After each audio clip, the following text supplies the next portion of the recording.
Five. 3, 2, 1. Hey everybody, this is episode 2 of Grassroots, a special podcast and video production that we do here at Live at the Shop here in Dunbar, West Virginia. On today's episode, we got a very special guest. We've got Bender Kills coming into the studio for the first time. What's up? What's up? And Bender's going to be playing, opening up for the John Inghram Band here on, what's that date again? April 15th. April 15th. So Yep. It's about 2 weeks away from today. And, looking forward to it. John Inghram Band's cool. Tell me a little bit about yourself, Bender. All Yeah, right. what kind of music you play, man? Yeah. So I don't like to put myself in a box as far as style goes. Yeah, no labels. No labels. That being said, just eclectic rock and roll, funk, Southern California inspired reggae. Just if it's got soul, then I'm about it. Okay, cool. Cool. Absolutely. I'm from Knoxville, Tennessee. Moved up here not too long ago. Loving West Virginia. The music scene has been just incredibly amazing to me. Everybody that I've met, including people here at the shop, Sacred AV and everybody, they've all been just receiving and nice, and couldn't ask for anything less. Yeah. Well, I think we're all looking forward to having you here. I know the shop, we've been doing, shows here for about maybe a month and a half, something like that. Guys, give me some backup here. They're not paying attention. So, yeah, about maybe 2 months or so now. What do you think? Our first show we did would have been the Kind Thieves. The Kind Thieves, Ah, yes. yeah. Okay. That was back in November. November, okay. So, it's been more than a few months. And, we're continuing to grow and get new people in here. Yeah. So, I hope that the turnout is good. And, it's an awesome show. Speaking of the Kind Thieves, Mm-hmm. I got to open up for them at the Albin Arts Center on New Year's. Mm-hmm.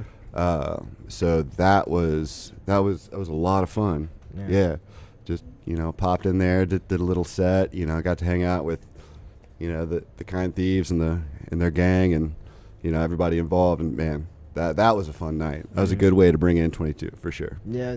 Now, John Colby Ellswick, one of the first musicians I ever interviewed was John Colby Ellswick, or I guess as they just call him Colby Ellswick, but I'm just so used to what I have stuck in my head from a few years ago. Right. It was interviewing him up at Mountain Music Fest in like 2018 or something like that, and they were still like relatively new, been playing for a couple years, but we're getting their sound down and had some different people playing in the band at that time. Of course, like things have switched up now. But yeah, cool guy, great musician. Yep. I haven't seen them play recently. I wasn't able to make that show here back in November, but Right. I'll probably see them this summer sometime. No, eventually, they kick some ass, that's for sure. yeah, they rock really good. Last year they actually played the late night stage at Mountain Music Fest and like played till the sun came up. All right. And, yeah, that excellent was a lot of time fun. slot. So yeah, Awesome. Yeah, that's always good. I played a couple festivals out Tennessee way, like one of them being Camp Reggae, which if anybody from my Camp Reggae family is listening, like Camp Reggae. But man, those were always the best sets. The jams at the very end of the night that just tore it down, really get loose. So Can you name some bands that played at Camp Reggae that maybe I would know, or some of the oh the man, watchers so listening? Natty Lovejoys put it on. They're amazing. They've been around for a while. Actually, I remember sneaking into shows at like 14 just to go see them, like drawing X's on my hands or faking wristbands or whatever just to go see the Lovejoys. They're like a roots reggae kind of thing. Fat Penguin, they've been around. Those guys kick some ass. Cosmic Shift, they're more of a jam funk kind of thing. Bliss on Tap, they're not together anymore, but they're great. And Bender Kills Band was just kind of thrown up in the middle of that. So a lot of good people. For Okay, sure. so is it just you? Are you solely a musician yourself, or do you have a band altogether? The Bender Kills Band. So Bender Kills Band is a thing. Okay. If you were to like search me on YouTube, like at Bender Kills, you'll be able to hear things with the Bender Kills Band. That is more of a like like a Sublime ripoff project kind of thing. But we've got Chase Wright on drums, or pardon me, on bass. Kyle Coleman played drums on the records, but we switched drummers a lot. And then we'll have a lead player here and there when I'm not feeling like doing it. And of course, I play guitar and I sing. Okay. But I travel a whole bunch, and the solo loop station thing is, kind of how I like to keep my brand and my, my name, so to speak, in the music world alive. Okay. So bigger shows, I'll call the boys out, but a lot are married and have kids, and Right. And I'm not Doing the family So- thing they are, so I'm not married. I don't have kids. you, Hey, you keep at your ears me. open there. Keep your eyes open. Bachelor on the front right now. I mean, anyways. Anyways, well, that's cool, man. So right now you're just a solo touring artist as it is, Mm-hmm. and you do a lot of looping. So I'd imagine you play many different instruments. I do. Shoot. I mean, guitar is my main thing. Just like everybody and their mom, I'll usually start writing songs on guitar. Been teaching myself piano for the past 5 or 6 years now. I can get it across, but, I'm not going to feature on anything anytime soon, that's for sure. Play a little bit of drums. Bought a cello about a year ago. So working on that. Grew up playing trumpet. And of course bass guitar. Actually, I played bass guitar in a thrash metal band for a while. Oh yeah, that's cool. Yeah. What was that band called? Obsidian was the Obsidian, name of the wow. band. So Obsidian is like a piece of it's not glass, but it's a piece of rock that like looks like glass. It's black, right? compressed volcanic ash. Okay, Yeah. so it's completely kind of off subject, but on subject. Last night I was watching this video on YouTube of this guy that's like a nature man, Yeah. and he attempted to shave his face, his beard, with a piece of obsidian that he had like a chunk of, and then took it and like wrapped it in leather and knocked it down with a Yeah. larger rock. Yeah, it Yeah. had a piece that was just like sharp enough that he was able to shave off half of his face. Dude, that's It's crazy. metal. That's awesome. That's I'm metal. all about that. It's metal as fuck, isn't it? Yeah, it is metal as fuck, dude. Yeah, if anybody that's watching this right now, you go check it out. I can't remember what his name was, but type in like, I don't know, shaving with obsidian, and it's pretty cool to watch. So yeah, but interesting. Sorry, off subject there. No. It, No, that's cool. A Something metal just story to thinking- go with a thrash Right. metal band. That's cool, I was man. thinking, it's like, man, that'd be really shitty if you end up cutting your face with that too. It's like Yeah. very sharp little piece of sliver that he had, but It sounds like a manly man, dude. yeah, That's, I'm sure he was. I'll very stick comfortable to with what he was Gillette doing. razors. Yeah, Gillette. and I just take the clippers right to it. Just take it all off. That's the way to anymore. go. Yeah. But I got a straight razor shave the other day. Went and got my hair cut by this guy named Michael in Charleston, and man, nothing better than a straight razor. Yeah, Absolutely. Yeah, that makes it feel really nice and smooth on It's the the back, best. doesn't it? It's the best thing that's ever happened. So, like earlier, Wes Erie. Do you know who Wes Erie is? Artist Wes Erie. I'm not familiar. I'm sure you'll be soon, maybe. But he was supposed to be here today. Of course, not of course, but he couldn't make it because he had some personal things that came up. But Wes right now is in training to be a barber, and I told him that I needed to have everything trimmed up. I need my beard trimmed. I need my bald head trimmed up, and try to get him over here and do that while we're doing the podcast. Sick. Hey, Live that's good haircut, right, content, man. Right, it is good content. So aside from hearing the sound of the buzzer, I mean, it'd be worthy. Yeah, absolutely. I'd tune in. Yeah. Absolutely. But unfortunately, he's not here today, so I'm not getting my hair cut, and that's that. I mean, I'll cut your hair right now. Yeah. Yeah. I brought my clippers just in case he didn't have his. So I'll put you on the spot. Are we gonna do this? Yeah, you can do it. Nah, man, you wouldn't. Okay, want that. You okay, wouldn't maybe want that. next time. I don't have anything, so it's not really hard to mess it up. You just gotta go around the sides and corners. Yeah, no. I'd find a way to mess it up. Yeah. Yeah. Okay, I'll take your advice on that one then. We'll leave it for Wes next time. Sounds good. I'm more comfortable with that for sure.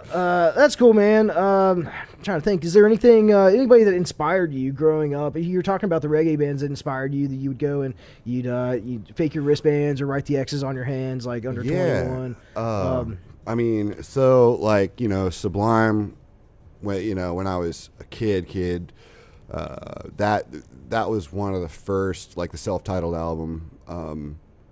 Actually, no, Stand By Your Van, the live album. I went out to buy a studio album and just picked a Sublime record, and I got Stand By Your Van, which is like the full live track. So that was my first experience with Sublime, and I fell in love with it just I just loved it. You know, but the White Stripes, Green Day, just any kind of that 90s rock and roll. I mean, I don't even want to call Green Day punk, but you know what I mean? Yeah, right. Kind of punk. Sublime is a punk band too. So it's like alt rock, but there's so many things that fall within alt rock. Alt rock, but like I would sneak into all sorts of shows. Like we were just talking about Boombox. Yeah, right. One of those shows I snuck into, which was cool. That was at the World Grotto. If any of my Knoxville people are listening to right now, you know the Grotto. We would actually buy wristbands and then send one person in to get the color, and then flip the wristband inside out and have like a pack of magic markers to match the color of the night. Oh, nice. So if any kids are listening, that's how you do it right there. But no, I got to see, gosh, man, I got to see Pepper when I was way too young. Cool. Boombox, E02. Wow. I got to see, like, I mean, that was our thing. I was lucky enough to like grow up with a bunch of friends who like really cared about their craft. You know what I mean? Like, not only like, you know, playing the music, but absorbing it. Mm-hmm. And, you know, we all would just by any means necessary, like, go see these shows. And, you know, a lot of these guys are still playing. A lot of these guys are still, and girls are still, you know, bedroom musicians, so to speak. But what is a bedroom musician? Oh, it's somebody who just picks up your guitar at the end of a hard day and just sits in your room, not necessarily going out and playing shows or hitting open mics, but you're still playing. You know what I mean? So that, I mean, you got to respect that for them too, for sure. Have you ever heard of Roots of Creation? Yeah. Yeah, okay. So I've been listening to them. I don't know how I found them, through Spotify or something a while ago. And I got Larry and Trey on them a couple weeks ago. Yeah, Trey was just pointing up Roots of Creation. And I would like...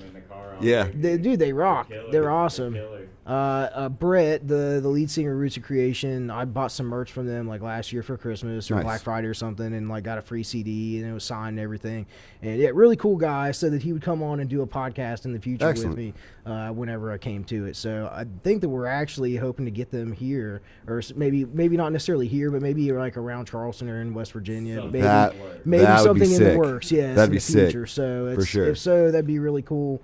You know, I'm not keeping my fingers crossed, but I'm definitely keeping my hopes up for it. Yeah, absolutely. Yeah, man, I could turn you on to a couple things. Like actually, like I brought my your little song book. Yeah, my little black book. There's a band Melodose. They're Marco Martinez is in that, who used to be in Roots of a Rebellion. Good friend of mine. Awesome. Check out Melodose for sure. But anyways, yeah, I brought my little songbook, not knowing exactly what we were going to talk about. But Melodose, that's the stuff right there for sure. Okay, Melodose, are they currently playing music? Yeah. Okay. Just dropped a single with Jeremy from Treehouse. Or Positive J. Cool. I was going to ask you about Treehouse next. Yeah. I played a couple shows opening up for Treehouse. Okay. Did a couple shows opening up for Roots of Rebellion. You know, in another city, another time.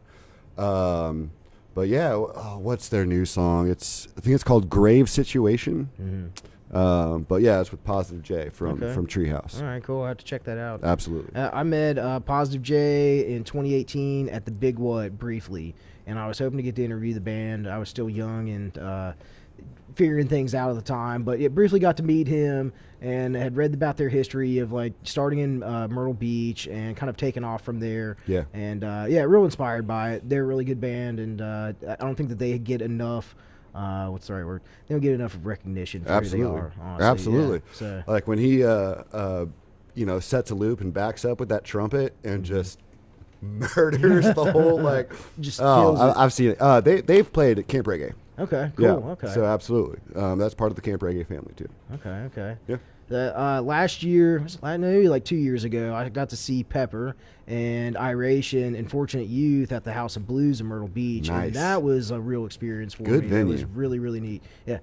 amazing venue. Absolutely. Yeah. Probably the biggest one. Like, I'm just used to like small, shows and stuff here around Charleston, around West Virginia. Right. Maybe get hit a couple festivals sort of thing. But like, yeah, that was by far probably the biggest one that I've been to. And very neat atmosphere. The way they had it all set up in there is like kind of like Gothic nights and stuff. It's Right. It was definitely a vibe inside there. So That's a good House of Blues. My favorite House of Blues is probably the one in L.A. I got to see Municipal Waste open up for, was it Black Dahlia Murder? oh wow. I think Okay. that's when I was living out towards San Diego, and but anyways, all House of Blues. Just every venue that I've seen that has the House of Blues stamp on it is just.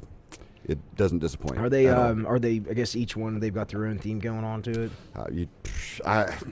Not necessarily. Yeah. But I mean, they're all different in their own their right. way, You know what I right. mean? Whatever building, you'd have to. I have no idea if that's what they're going for at least. Yeah. But Yeah. Well, maybe one day I'll figure it out and go to a different one. well, let's go. You give me a call. I'll go Okay. with you. Yeah. All right. That'd be cool. We'll hit a good show. Okay. So I don't know. Like, what else besides from music? What kind of things are you into? You got like a regular day job? Yeah. You just know, make music. I'm man, like I've got a day job. I got a day job. I'm a server. Yeah. So that's cool. But the one honestly, I put more hours of work into my music than I do, Right. serving chicken crispers. Yeah. Yeah. Well, it's like I'm sure tips But- are good sometimes, but I get it. Serving and depends, but making music's different. What's cool is like everything that you experience, like as a writer or an artist, or you can take something from that. Right. of So, course. there's been a couple songs or notes that I've written down about people, whether they're like having a rough day or, they're just like characters. So whether it's, working a day job or just walking around Charleston, like I will stop and pencil something down about something I saw, and if I don't use it that day, I might use it in 2 years. You know what I mean? And I've done that, like just gone back through my notes, like that's a interesting idea, like, and then kind of expand on it. So one thing about my music is, pretty much everything that I write is based on either personal experience or, personal emotions. Some of the best writers I've ever met that have given advice, they say, write about what you know. Of course. Yeah. I fully believe in that. So it's almost it's almost embarrassing how true all my songs are. Like if you'll hear a line and be like, "Oh, no way, dude. That's no, it's probably true." I wouldn't say that's necessarily embarrassing. I mean, I guess for yourself you could say that because I can Right. understand it coming from oneself thinking that. But as someone like a listener to hear that and to be able to resonate with what you're saying and like kind Right. of like put that towards whatever they've got going on in their life, how they can relate to what you're saying in the music, then maybe they can draw some sort of I don't know, conclusions for things or feel more subtle about how things are for Right, themselves. right. And personally, it's so much easier to write about things that you know than something else and have to come up with some bullshit or buy somebody else's music, right? Right, and then, right, and then right, claim it right. as your own. And that's how there's so many musicians, or at least mainstream musicians, popular ones now. Most of their music, they don't write it themselves. It's somebody else. It's some kid, in their parents' basement that's Yep. super talented and can And write they make words the really most well. money. Right. Right. Music industry, do better. Pay these people. Do better. Pay these people. Make sure they're getting theirs in. Trey and I had this conversation about the guy who created the Rolling Stones 40 licks, the kiss and the tongue. Is that what Yeah. it is? The guy that created that, and how, of course, the Rolling Stones bought it from him, but like the original artist, he didn't get the recognition that he deserved, or the amount of money that like he should have got, just based off of how One of much the most- money the Rolling Stones made off of that album. Yeah. Yeah, so Yeah. it's things like that. There's true artists that are out there. Not saying the Rolling Stones aren't artists, but like give a little bit. Yeah, absolutely. I mean, I don't know. I'll go see an underground show before I'll go see Drake any day. Yeah, for sure, I mean, definitely. 100%. But it's especially in intimate venues. Like actually, I was speaking of intimate venues. Trampled by Turtles. You Yeah, familiar with those I've guys? seen them before. Yeah. Evidently, they played in Chattanooga for my on the same night of my father's birthday, and he got to see him in a place way smaller than this. Oh yeah. So It's very intimate. how cool is that? Yes. Trampled by Turtles, like still doing the smaller venues. I bet they were burning it down on that stage. I would imagine. I would being imagine. in that crowd, yeah. Dude, I wanted to fly back just to go see it with him, but you know. All right, so when's your birthday? April 25th. April 25th. So what's your astrological sign? Do you pay any Ooh, attention to that ooh, stuff? I do. Well, I've had enough friends who do, so I guess I Yeah. know about it. Right. I'm a Taurus, Okay. so most of those characteristics ring true. Mm-hmm. But yeah, I'm a Taurus. Now, as far as the other sub signs, Mm-hmm. Well, like the newer ones, it's like or like they've the shifted star it and slightly. the I don't know. There's like the rising and stuff like that. Like Moon, the moon. rising, or I mean, listen to me. Yeah. There you go. Yeah, come on, let's hear it. See, okay. I saw a meme the other day, and it said when she asks you what time you're born, you should run. So, but it was like 5 o'clock in the morning in Asheville, North Carolina. Cool, So, yeah. well, we're there. Asheville, North Carolina. It's my home city. Yeah. Asheville's cool. I went down there for a New Year's show. Pigeons playing ping pong a couple years back. Nice, excellent. Yeah, it's very cool little town. Of course, I was only there for like a day, but got to run around downtown Were and they a at couple the blocks. and Orange Peel or what? They were at the Orange Peel one night, but then like the night that we were there, they were at the what's the main big Coliseum thing? It's there. Oh, The Civic Center thing. It's not yeah. Civic Center, but that sounds right. you know, Sure. right? You know what I'm talking about. Yeah. It's where everybody plays at when it's a bigger show. Right. Yeah. I try to avoid those big shows. Yeah. Well, it was it was a neat show. I'll say that. Yeah. No, Yeah, those very guys, cool. They kick some ass too, for sure. Yeah, they rock. There's a lot of haters out there, but I enjoy pitchers playing ping pong. They're fun. They can get into some heavy jams, but I will say that they've had some recent songs come out that I'm not too much of a fan of. Really? They're a little bit too poppy for me. Gotcha. I like some of their older stuff from a few years back, like on the Horizon or it's the Kiwi album.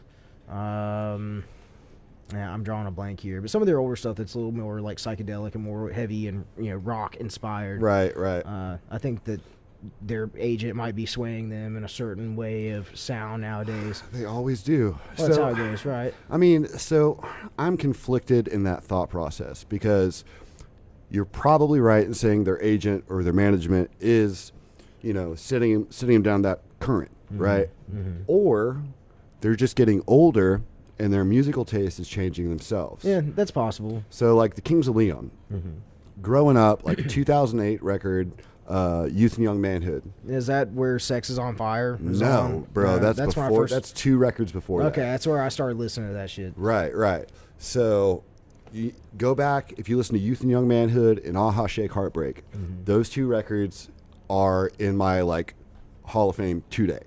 Great rock and roll. They're out of Nashville, I believe.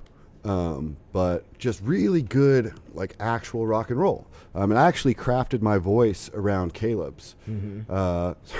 And Oh, you're good. and trying to get that that gritty screamy kind of thing. How's it go again? Come out on April 15th, and I'll give you a whole hour of it.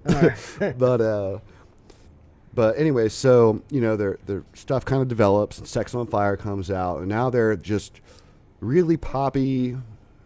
But I read an interview, and one of them said, no, it wasn't our management pushing us this way. It was we've just gotten older and our taste has developed, and we're writing for ourselves like we always have.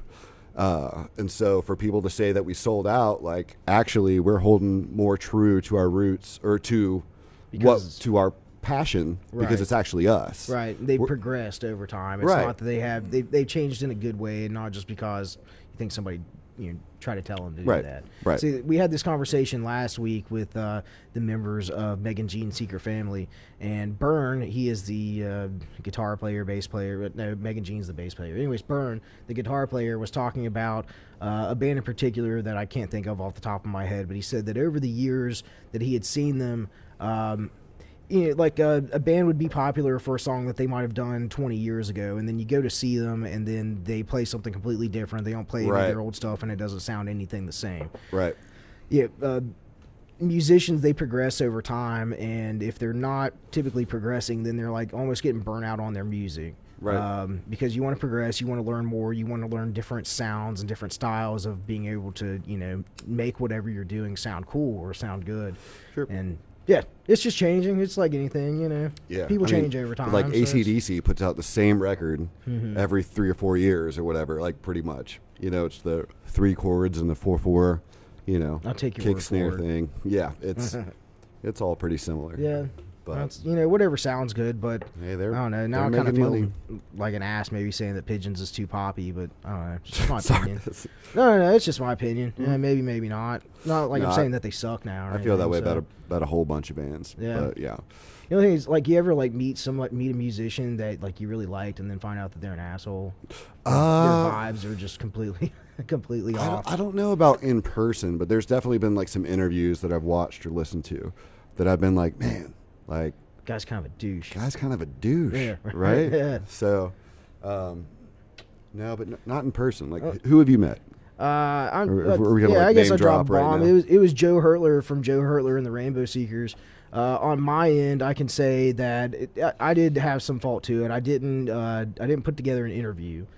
I was just going to go off just like this. I felt that would be comfortable and normal, but I also thought that we were going to sit down and do it. He blew me off for 2 days at the festival and claimed that there's some shit that came up. Right. And he's probably just like partying or like doing whatever he was doing. I don't know. He could have had some shit come up. Right. But like time, like day of, come to me, said time. He completely forgotten about it and was like, "Oh, who are you?" And it's like, very professional, right? Right. So and then we stood in like a gravel parking lot and we're trying to talk and like everything was off.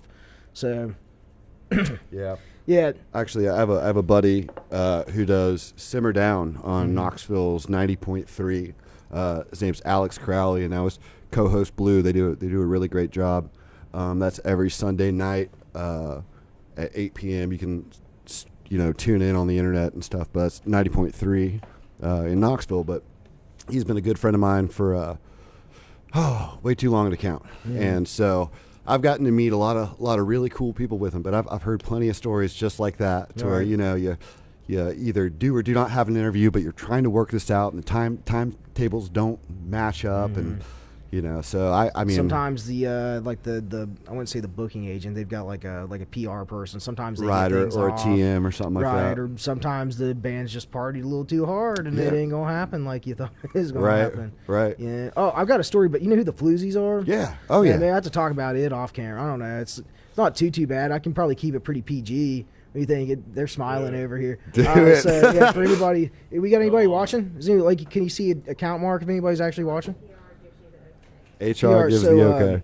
Yeah, so a couple years ago, Floozies headlined Mountain Music Fest, and I had contact. I was back at WTSQ then. I used to have a radio show, WTSQ 88.1 FM. All right, yeah. I'm not there anymore, obviously. That's a whole other story. But I was trying to wrangle up some interviews at Mountain Music Fest, and I contacted the press agent for the Floozies. And back and forth. It took some time really trying to get like a solid answer, but like eventually they had said, "Oh well, it's not going to work out. They're just going to be in and out. They're not going to be staying there long afterwards. It's literally they're in and they're out." And I was like, "All right, no big deal. Whatever. It is what it is." Come day of Floozy show, come night of Floozy show, dude from the Floozies, I don't know what his name is, maybe Matt. It's the guitar player for the Floozies. Okay. Ends up making his way to not my campsite, but to Aaron and Julie's campsite, which they may know who Aaron is. You wouldn't know who Aaron is, but one of our friends, and makes his way over there with his handler, I believe, and other said handler was lost somewhere, couldn't find them, so he was hanging out on the mountaintop. Right. And basically, he was just rude, very rude. And his vibes were bad, and he was giving a friend of mine, he was telling him, a friend of mine has this tattoo on his arm of like his favorite bass guitar or something like that, and the dude was telling him how like it wasn't that very good of a bass guitar, and like anybody could afford it, and it's just like chump change and blah blah blah, and like dude's like just regular dude, doesn't obviously like. I don't think he has the bass guitar. Maybe he does. Maybe he doesn't. I don't know. Yeah. Like Either way. basically like shit's all over him, and Yeah. it's like damn. And I like listen to the conversation. I'm like, wow, this guy is a douchebag. And I end up like telling him like, hey, yeah, like my name's Michael Grass. I contacted your PR person. Was supposed to interview you. It's like, but I'm seeing that like you're kind of a dick. And he was like, Yeah. oh, blah, blah, blah, blah, blah. Good, man. Yeah, and Knock one of him our down other a little friends, bit. she gave him a lot of hell, and she's like a real whippersnapper, real Right, smart with right, shit. right. Yeah, and even with the buzz, she is right on it too. So, like, it was a very weird moment, sort of thing. Like weird things happen up at Mountain Music Fest, but like, yeah, that guy showing up at the campsite, talking the shit that he did. Acting like he had a big head on himself because he was the headliner on like you were up on stage 20 fucking minutes ago, dude. You know, Yeah. just crazy. So Man. guy was rude. I hate that. That's a heartbreaker, It just man. it is what it is. Maybe he was on one that night. Yeah, maybe he's not that bad of a guy. Maybe he just Hey, maybe he was at a maybe- point in his life where things were not very good. I shouldn't hold things to anybody or hold shit against people because I've certainly been a dick plenty of times. Oh, before, I have and too. I've been a dick at a festival. Yeah. Actually. If I don't at least tell off one wook at a festival by the end of the weekend, Dude, then it's not a real festival. I've told off an entire house full of Wookiees it before. didn't happen, right? Yeah. I've told like an entire 15 people like fuck you, fuck you, fuck you. This place is a trap house. I'm out. Like that's a outta true here. story. Like Crowley, you know that story. And Crowley knows it. He can vouch. Oh yeah, 100%, Yeah, 100%. So it's like if you don't at least tell off one person at the end of the weekend after a festival, it's like, did it even really happen? Yeah. Did you do it right? Absolutely, man. It's just life. It's I always try to be a good person though, give people the benefit of the doubt, but sometimes there's just some people that are arrogant, or sometimes you just gotta tell a motherfucker to go fuck themselves. Dude, 100%, man. You got to stand up. Right for on your- about that. Stand up for yeah. yourself. That's Absolutely. based. All right, man. So we've been at this how long? About what do you think? 30 minutes or so now? 35 minutes so far. We've talked about how you came together, the music that you play. Have you like, okay, for John Inghram Band, have you ever met John Inghram before? Have you ever? No. So this will be a I don't think first. so. This will be the first time. Okay. Really looking forward to that record release. I've Mm-hmm. checked some things out on YouTube and this and that, and all the platforms, and just really, really good stuff. Yeah. So I'm honored to be a part of a show at the shop, but also John Inghram. I mean, that's going to be I'm pumped, to kind of bring the noise for a little bit there. Yeah, man. I think it'd be cool, and it'll help, get your name out there. It's like they said that you've played some local shows around here Yeah. already, but I just heard about you like last week, and I was like, man, that name. Bar 101's right. Bar 101 every Friday. Todd Moore. Shout out Todd. Yeah, Todd Moore. What's up, Todd Moore? I used to cut Todd's grass about 15 years ago. All Todd right. Moore, yeah. Good guy, dude. Todd Moore, yeah, beer guy. He's the beer man, Todd Used to be Moore. a beer Used to be a beer man. He's still beer man to me. Right. I know he's Bar 101 Ichiban man now. So Yeah, dude. But, always yeah, a that's fun cool. show. That's cool. Yeah, small West Virginia as it is, small Charleston. The John Inghram show, I think that'll be great. And yeah, just like playing at Bar 101, you'll get a new audience up here in the Charleston area. Right. And hopefully it does well. I got a Bar 101 every Friday night. Mm-hmm. Let's see, the 2nd and the 9th of April, I'm playing at the Pint Pub. Where's that at? It's on. It's right next to Davino's. Davino's. Is that Or here in not Charleston? Davino's, Vino's. Vino's, okay. Vino's. That is club this- on the Boulevard. Yeah. Oh, is Yeah. oh, it's- you're it's- at I the think- Copper Pine. Okay. So I think it's just called the Pint Pub now. It may just be the pipe. I think they moved some things around. It'll. Yeah. Right. Yeah. But I'll be there the 2nd and the 9th, which are both Saturdays, the first 2 Saturdays. And the 15th I'll be here, and then the 23rd I'll be at the Blue Parrot. Oh, nice. Okay. So that one, It's a great venue. I'm gonna tear that place up, dude. Yeah, I would can't you wait. would you be opposed to playing a live on the Levy show if some of those people could get you on to open up for Hey, something? I'm down. Yeah, that's John Inghram. shout out Shout John out Inghram. John That's Inghram. right. Yeah, What's John up? Inghram is affiliated with the Inghram. stuff going on with downtown Yeah, now. So.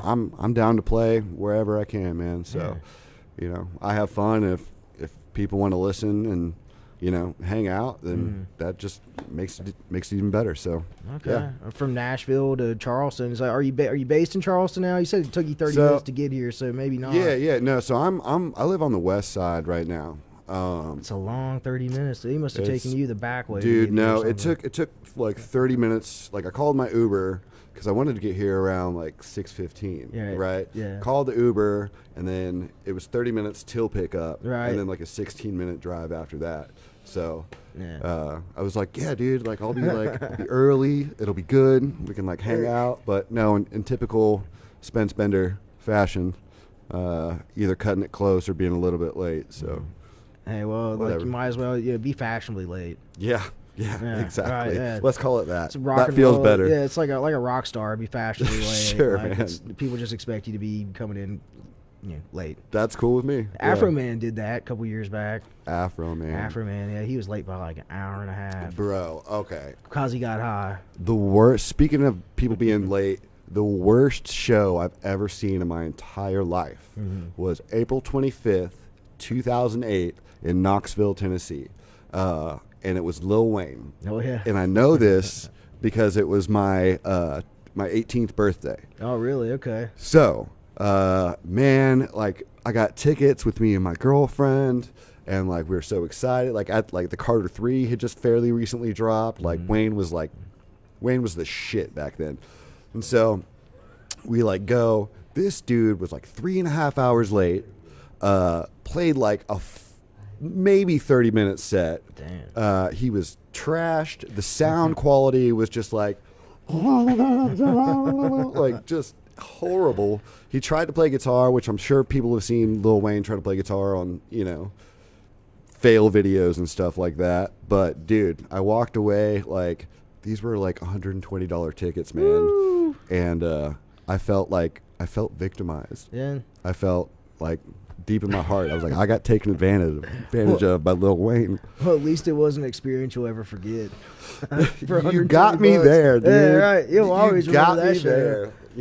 Years later, I'm talking about it on a podcast. So, Hey, that's no publicity is bad shit publicity, happens, I guess. guess. That sucks though, for real. Like, hey, T.I. played in Charleston back when I was like 17, and he was like an hour or so late coming in. Everybody was all pissed off. Like, T.I. lame performance. Right. And so it's just like rappers do that, or Dude, I played a 2 Chainz after party, and he was like, he Chainz, was like 3 hours late too. And Ja Rule debacle here in Charleston. Ja Rule, they're wow. He was 3.5 hours late. ooh, Dude. wow, really? And they're still getting paid the full check. I guarantee it. 3.5 Like, if I hours. showed up 3.5 hours late, dude, the venue would be closed. Ja Rule Like, was 3.5 hours late when he played Charleston. For those of you who can't hear, because Trey's not on the mic over there. When was that? What year was that? That was just this past year. Last year, really? Winter, like just Yeah. Okay. Damn, no, I wasn't there. Ja for that. Rule, dude. Isn't Ja Rule? But isn't Ja Rule dead now? I mean, I don't know about that. I fact check that. Let's fact check it, yeah, real quick. Nah, So I know it's like MF Doom's dead. but Yeah. Did R.I.P. Ja Taylor Rule not? Hawkins. What? I'll say that out loud. R.I.P. Taylor Hawkins for sure. That one hurts. Yeah. Rock and roll lost one Yeah, that day. I think he faked his death, and he's living in Bermuda with like Elvis and, And Chris Pac. Cornell and Tupac. Yeah. Yeah. And, what's that dude from? I'm blanking right now. Doesn't matter. Epstein? No, hell yeah, he's out there with Jeff Epstein too. They're all in Bermuda. Sorry, is that PR? Is that cool? No, that's cool. Yeah, All right. we can poke fun of all that out there with the real Paul McCartney, because the Paul McCartney now, he's a clone. That's true. That's true. And of course, Keith Richards died about 15 years ago, but all the drugs in his system are just keeping him twitching. Muscle memory, still Ah, up playing shows. Okay, yeah, Robinson's a vampire. Ja Rule's still alive. Yeah, so my bad. There's somebody else I think that's dead. Not to joke about someone's death, because it's not something that's funny by all means, but I don't know. We all die. right, that's something we got to come to terms with. I'm just saying. Yeah, it is what it is, right? It happens. No one here gets out alive. That's right. That's why you should take every day and live it to the fullest and be grateful for what you have, because you might wake up tomorrow or you might not. Yep. Do what you love, man. Absolutely. 100%. Do what you love, but not anything illegal. Do what you love, but like, don't hurt people. Don't hurt people. Right, there you go. Yeah. Yeah. That's yeah. Right. Yeah. I mean, just Like don't hurt people. If you're a murderer, it's like, here, Yeah. where am I going with this? Do what you love, but don't murder. Don't murder people. Don't be a Jeffrey Dahmer. It's not okay, right? Yeah, just straggling along here. Okay, well, man, you're pretty cool so far. Thanks. I'm looking forward to hearing you play. I might have Thanks, to. You man. got anything on Spotify or like YouTube? I've got anywhere things I can listen? on the YouTubes. Just Bender Kills. Okay. Yeah, I've actually got the entire New Year's show that we were talking about earlier up there. I think that's on our Facebook as well. Yeah, Okay. yeah, that's on the Live at the Shop Facebook as well. There's that. I've got a couple singles that I've dropped. Actually, I shot a music video fairly recently in Charleston. A song called Compass, which it's a good one. It's a good one. I've got an EP on there, and I'll drop videos that I'm about to actually put effort into as far as like production quality and stuff, dropping all the time on my Facebook. Just wrote one. There's a songwriting group I'm in. Actually, Matt Mullins and the Bring Downs. Matt Mullins Great is band. the great band, dude. Guys are killer. Speaking about Mountain Music Festival, Yeah. they'll be there. Yep. That's So, good for them. But, anyways, there's a song I wrote just the other day, 2 days ago. That's brand new on my Facebook, and there's all sorts of stuff. So, okay. Cool. You want to go ahead and plug your social medias then? Your YouTube, Facebook, all yeah, that. Facebook, Everybody Insta. that's listening or watching wants to listen to you. Yeah, Facebook, Insta, YouTube, all Bender Kills. Is that like 2 words, 1 word? 2 words. Okay. 2 words. Bender, Bender, like my last name, and Kills. Okay. So, yeah. Not Bender Murders. Not Bender Murders. No. And my thing, is KTA, which is Kill Them All. Which, I mean, basically, it kind of just applies to, like, every time you get up on a stage, make sure you walk away, like, knowing that you killed them all. Right. And I recently got that piece done, which Oh, I don't know if cool. you can see it, but KTA is a real fucking thing for me. So, yeah, Bender Kills, all social medias. Check it out. Go like my page. It makes me feel better when I go to sleep at night. So, All right, there you go. All the social medias, check him out. He's going to be playing here again. What day? April 15th. April 15th, opening up for the John Inghram Band, which is going to be a very special performance. That is a album release night. So make sure you come out, check it out. Support live local music. Yeah. Check out the Live at the Shop page, the Facebook page. Check out my Facebook. Check out my Facebook page, Grassroots 304 Podcast. Give it a like. Go right there. I see you right on it. Go to the YouTube channel, Sacred AV Solutions. Go check them all out. I think we'll have those posted in the description below. Yeah, give it a like, share with your friends. Tomorrow on the podcast, we've got a very special interview with Black Garlic, who, Cool. yeah, lay it down tomorrow. Let's say you're hearing it here first, folks. Tomorrow is the very last show of Black Garlic that's going to be together. Yeah, very last show. No bullshit. No April Fool's joke. That is not an April Fool's joke. Who knows? Maybe it is. Maybe we'll get here and they'll say April Fool's, but no, seriously. Tomorrow's going to be the very last show that Black Garlic will be playing together. So you won't want to miss that. Come down here to the shop, Dunbar, West Virginia. That's it. See you guys then. Like I said, support live local music. We'll see you tomorrow. Peace out. Peace. Yeah, so cool. Yeah, man. That was awesome. Awesome.